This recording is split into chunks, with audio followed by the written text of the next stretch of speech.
मेरा नाम जितेंद्र कुमार सैनी है। मैं थोरेसिक ऑन्कोलॉजी विभाग का विभागाध्यक्ष हूँ और सीनियर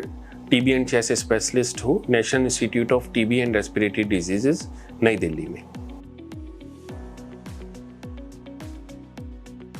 वैसे तो कोविड-19 का लगभग हर हेल्थ सिस्टम के ऊपर बहुत प्रभाव हुआ, लेकिन यह देखा गया कि सबसे ज़्यादा प्रभाव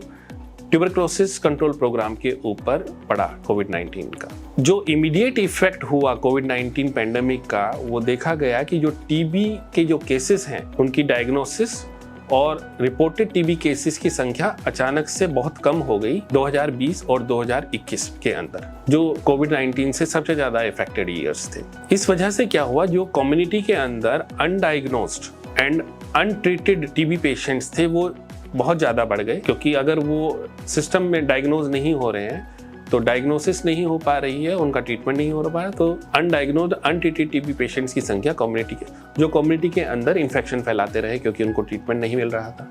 जिससे कम्युनिटी के अंदर जो लोग टीबी से इन्फेक्टेड हुए उनकी संख्या बढ़ी और जिनको आगे जाके टीबी बीमारी होने की संभावना रहेगी उनकी संख्या भी बढ़ी। और ये अनडायग्नोज्ड अनट्रीटेड पेशेंट्स, क्योंकि इनको ट्रीटमेंट नहीं मिल पाया तो इनकी डेथ्स होने की भी संभावना ज़्यादा होगी। तो देखा गया कि 2020 से लेके 2022 तक जो 3 साल थे, उसमें टीबी से होने वाली जो डेथ्स थी वो 5 लाख डेथ्स एक्स्ट्रा हुई जो एस्टिमेटेड थी। कोविड-19 के लिए जो हमारा टीबी का जो कैपेसिटी बिल्डिंग हुई थी, बहुत सारे सालों से जो कैपेसिटी बिल्डिंग हमने टीबी प्रोग्राम के लिए की हुई थी, जैसे infection prevention and control practices के लिए, टीबी डायग्नोसिस एंड ट्रीटमेंट के लिए, देन हाउस होल्ड और कम्युनिटी केयर के लिए, सर्विलेंस के लिए और मॉनिटरिंग के लिए, वो हम कोविड-19 के लिए भी यूज़ कर सके। क्योंकि जो मोड ऑफ ट्रांसमिशन, जो टीबी फैलने का तरीका है और कोविड-19 फैलने का तरीका है, वो लगभग सेम है। अधिकतर ये है खांसने से जो हमारे वातावरण के अंदर उसके कीटाणु आते हैं, उसको जब दूसरा हेल्दी पर्सन इनहेल कर लेता है, उससे ये बीमारियां दोनों ही एयरबोर्न ट्रांसमिशन जिसको बोलते हैं उसकी वजह से होती हैं। तो दोनों में ही जो infection prevention and control practices हैं, इन्फेक्शन प्रिवेंट करने के लिए जो प्रैक्टिसेस हैं, वो दोनों में लगभग सेम ही थी। जो लेबोरेटरी टीबी डायग्नोसिस के लिए लेबोरेटरी का जो हमारा नेटवर्क है हमारे पूरे वर्ल्ड में और हमारी कंट्री में,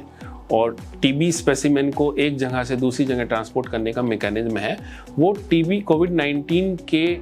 पेशेंट्स की लैब टेस्टिंग के लिए, स्पेसिमेन के टेस्टिंग के लिए और उनके ट्रांसमिशन और ट्रांसपोर्ट ऑफ द स्पेसिमेन के लिए भी वो है सिस्टम हमने यूज़ किया उस समय कोविड-19 में।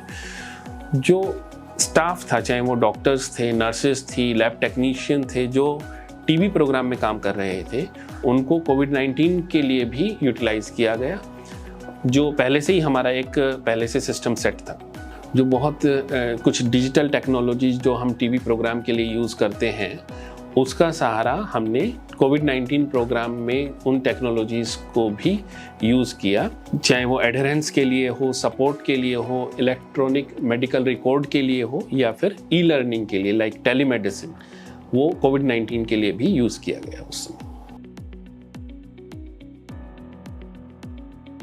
देखिए, कोविड-19 पैंडेमिक का जो एक सबसे ज़्यादा फ़ायदा हुआ कि लोगों के अंदर इन्फेक्शन से प्रिवेंट करने के लिए, खुद को प्रिवेंट करने के लिए या अपने आप से अपने क्लोज कॉन्टैक्ट को प्रिवेंट करने के लिए बहुत अवेयरनेस बढ़ी। उतनी अवेयरनेस टीबी के लिए पहले से लोगों में नहीं थी, लेकिन क्योंकि दोनों का मोड ऑफ ट्रांसमिशन सेम है, एयरबोर्न रूट है, तो जो इन्फेक्शन प्रिवेंशन एंड कंट्रोल की प्रैक्टिसेस हैं जो कोविड-19 के लिए बहुत वाइडली पब्लिसाइज हुई थ्रू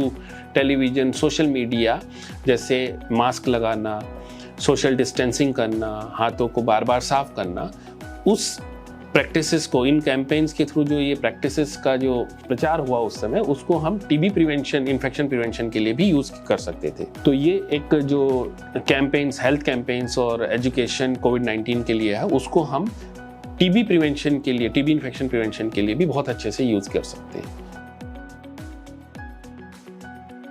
देखिए, टीबी में सबसे पहले ज़रूरी है, वो हर डिजीज़ के लिए है कि प्रिवेंशन। तो एक बार अगर किसी पेशेंट को टीबी हो जाती है तो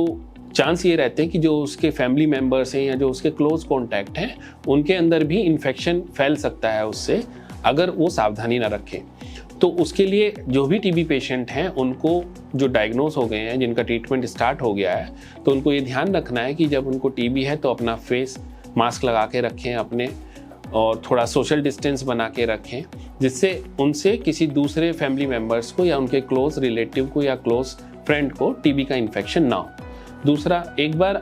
जिन पेशेंट्स को इस तरह के कुछ अर्ली वार्निंग साइंस होते हैं जिससे हम ये कह सकते हैं कि इस पेशेंट को टीबी हो सकती है, जैसे 2 हफ्ते की खांसी, बुखार आना, खांसी में खून आना, भूख कम लगना, रात में पसीना आना, वेट लॉस होना, तो ये कुछ अर्ली वार्निंग साइन है। अगर इस तरह के सिम्टम्स आ रहे हैं तो ऐसे लोगों को तुरंत नियर बाई हेल्थ सेंटर में जाके अपना चेकअप टीबी के लिए कराना चाहिए, और अगर टीबी डायग्नोसिस होता है तो उसका ट्रीटमेंट स्टार्ट करना चाहिए। एक बार अगर टीबी ट्रीटमेंट स्टार्ट हो जाता है तो यह बहुत ज़रूरी है कि टीबी ट्रीटमेंट को 6 महीने रेगुलरली उनको लेना है, कोई भी डोज मिस नहीं करनी है, क्योंकि अगर टीबी का ट्रीटमेंट बीच में छोड़ दिया जाता है तो उससे टीबी लाइलाज होने के चांस रहते हैं। टीबी की दवाइयों से कुछ साइड इफ़ेक्ट होते हैं, पर वो साइड इफ़ेक्ट आप नियर बाई सेंटर पे जाके अपने डॉक्टर से कंसल्ट कर सकते हैं। उसमें अधिकतर साइड इफ़ेक्ट जो है धीरे धीरे अपने आप ठीक हो जाते हैं, और कुछ में कुछ सिम्टोमेटिक ट्रीटमेंट देने की ज़रूरत होती है, जिससे टीबी के ट्रीटमेंट सुचारू रूप से 6 महीने तक या 24 हफ्ते तक किया जा सके। जो टीबी के मरीज के क्लोज कॉन्टैक्ट्स हैं, आजकल उनको जो इन्फेक्शन अगर हो जाता है तो उनके लिए भी in the form of TB preventive treatment और टीपीटी की फॉर्म में अवेलेबल है। वो अभी अलग अलग देश की गाइडलाइन के हिसाब से जो हाई रिस्क ग्रुप है, जैसे छोटे बच्चे 5 साल से छोटे बच्चे हैं, HIV पेशेंट्स हैं, या जिनको कुछ कोमोर्बिडिटी है, ऐसे पेशेंट्स को टीबी प्रिवेंशन के लिए टीपीटी का सहारा और टीबी प्रिवेंटिव ट्रीटमेंट दिया जा सकता है। अगर जो पेशेंट्स टीबी का ट्रीटमेंट रेगुलरली ले रहे हैं और उसके बाद भी वो है ठीक नहीं हो रहे हैं, यानी कि नॉन रेस्पॉन्डर्स हैं, तो उनको तुरंत नियर बाई हेल्थ सेंटर में जाके अपना टीबी का रेसिस्टेंस, ड्रग रेसिस्टेंस या MDR टीबी रूल आउट कराना चाहिए, जिससे टाइमली MDR टीबी का पता लग सके और वो है कम्युनिटी के अंदर MDR टीबी ना फैलाएं और उनका भी समय से इलाज चालू किया जा सके। टीबी ट्रीटमेंट के दौरान और टीबी ट्रीटमेंट होने के बाद भी पेशेंट्स को कुछ समय के लिए हेल्थ सिस्टम में अपने फॉलोअप के लिए या चेकअप के लिए रेगुलरली आना है, जिससे अगर दोबारा टीबी होती है तो उसको जल्द से जल्द उसको पकड़ा जा सके, डायग्नोज किया जा सके और उसका ट्रीटमेंट किया जा सके। धन्यवाद।